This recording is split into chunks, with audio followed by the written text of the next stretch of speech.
अस्सलाम वालेकुम। हमारे चैनल पर आपको खुशामदीद। उम्मीद है कि आप खैरियत से होंगे।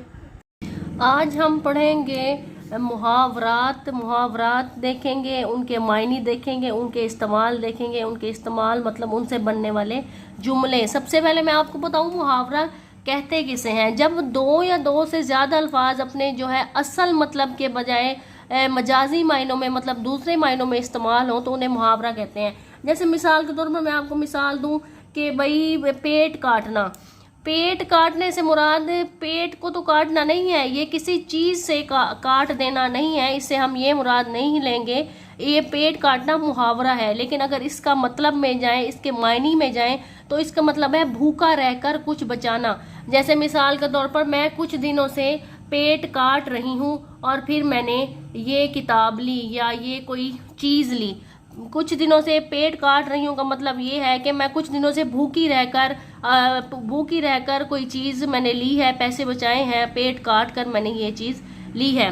उम्मीद है आपको इससे समझ आ गया होगा कि मुहावरा किसे कहते हैं। कोई लफ्ज़ मतलब लफ्ज़ होता है, उसका हकीकी मायने के बजाय उसको दूसरे मायने में देखा जाए तो उसे मुहावरा कहते हैं।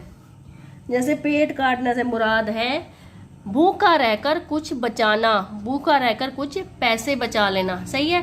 पहला मुहावरा देखते हैं, आग पर लौटना। आग पे तो कोई नहीं लौटता। मायनी है हसद करना, किसी से हसद करना। ठीक है, हसद करना मतलब नफरत करना।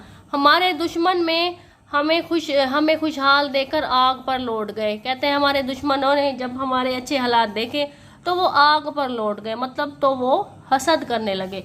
पेट पर पत्थर बांधना। पेट पे तो पत्थर कोई नहीं बांधता, इसका मतलब है फाके करना।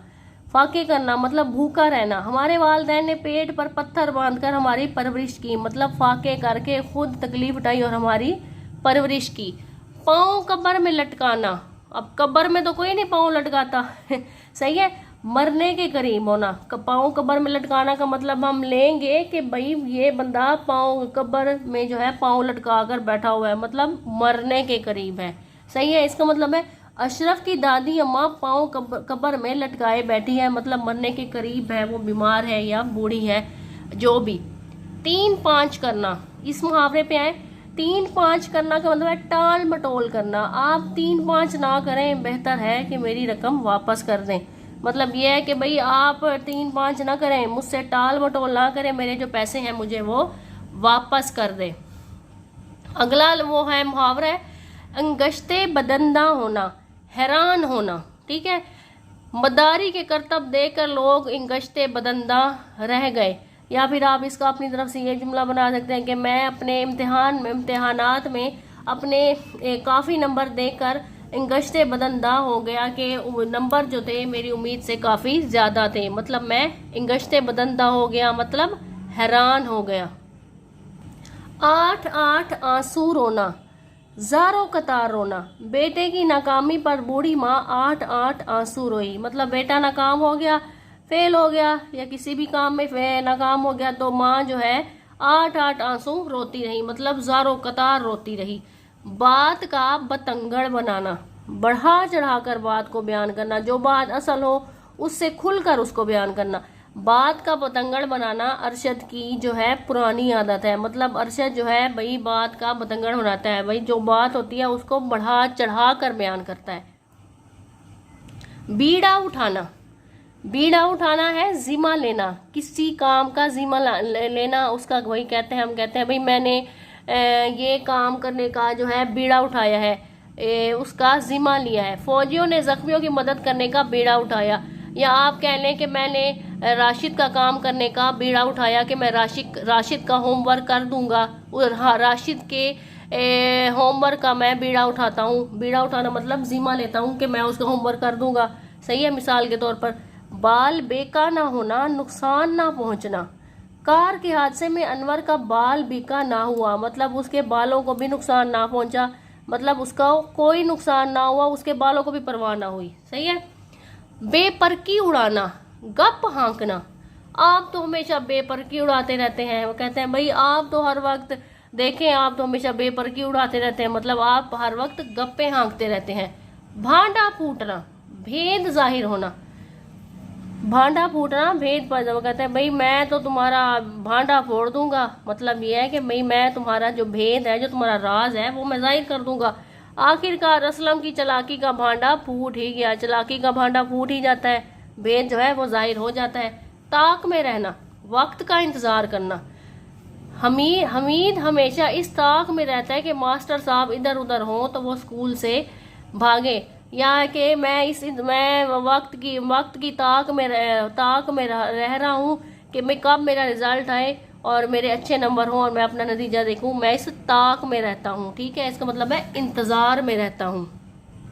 टसवे बहाना मुहावरा है, इसका क्या मतलब है? झूठ मूठ रोना, झूठ मूठ का रोना। वो बुढ़िया बड़ी मकार है, बात बात पर टसवे बहाना शुरू कर देती है, बात बात पर मतलब झूठे आंसू बहाना शुरू कर देती हैं। या अहमद बड़ा जो है मकार है, बात बात पर टसवे बहाने शुरू कर देता है, मतलब झूठ मूठ रोना शुरू कर देता है, मक्कर करता है। तन बदन में आग लगना, तन बदन में आग लगने का मतलब है बहुत गुस्से में होना। गलत बात सुनकर मेरे तन बदन में आग लग गई, या मैंने अमजद की गलत बात सुनी तो भाई मेरे तन बदन में आग लगी, मतलब मुझे बहुत गुस्सा आया उसकी बात सुनकर। टस से मस ना होना, जरा ना हिलना, कुछ असर ना होना, कोई परवाह ना करना। मैंने उसे बहुत समझाया मगर वो टस से मस ना हुआ। मतलब ये कि भाई मैंने तो इसको बहुत समझाया, या मैंने उसको कहा यार पढ़ाई कर लो, इम्तिहान आने वाले हैं, लेकिन वो टस से मस ना हुआ। मतलब मैंने उसको बहुत समझाया कि मगर वो टस से मस ना हुआ। सही है। टेढ़ी खीर होना, खीर तो नहीं टेढ़ी होती, इसका मतलब है मुश्किल काम होना, खीर टेढ़ी होने वाला हिसाब होना, मुश्किल काम में मतलब करना, मुश्किल काम होना। दरियाए चनाब को सैलाब के दिनों में टेढ़ी में अबूर करना टेढ़ी खीर है। कहते हैं दरियाए चनाब को सैलाब जब आया हुआ हो तो हम सैलाब के दिनों में उसको अबूर नहीं कर सकते, उसमें बहुत पानी होता है, तो वो टेढ़ी खीर है। या कहना कि भाई मैं ये काम नहीं सकता, ये मैं तुम्हारा काम नहीं कर सकता, ये टेढ़ी खीर है, मतलब तुम्हारा ये काम मुश्किल है। जान में जान आना, तसल्ली होना। बच्चे को देखकर माँ की जान में जान आ गई, मतलब बच्चा गुम हो गया होगा और माँ ने जब बच्चे को देखा तो उसकी जान में जान आ गई, मतलब उसको तसल्ली हो गई। जान लड़ाना, सख्त कोशिश करना। नसीर ने वजीफ़ा हासिल करने के लिए अपनी जान तक लड़ा दी, मतलब सख्त कोशिश की, मेहनत की, और अपने उसने वजीफ़ा हासिल करने के लिए मेहनत की, सख्त कोशिश की, जान लड़ा दी कि उसको जो है वजीफ़ा हासिल हो जाए। उम्मीद करती हूँ आपको मुहावरा जो है समझ आए होंगे, अच्छे से समझ आ गए होंगे। अगर आपको थोड़ी सी भी समझ आई है तो वीडियो को लाइक करें और शेयर करें, और अगर आपने अभी तक हमारा चैनल सब्सक्राइब नहीं किया तो अभी सब्सक्राइब कर लें ताकि फ्यूचर में आने वाली वीडियो सबसे पहले आपके पास पहुँचे। Thanks for watching.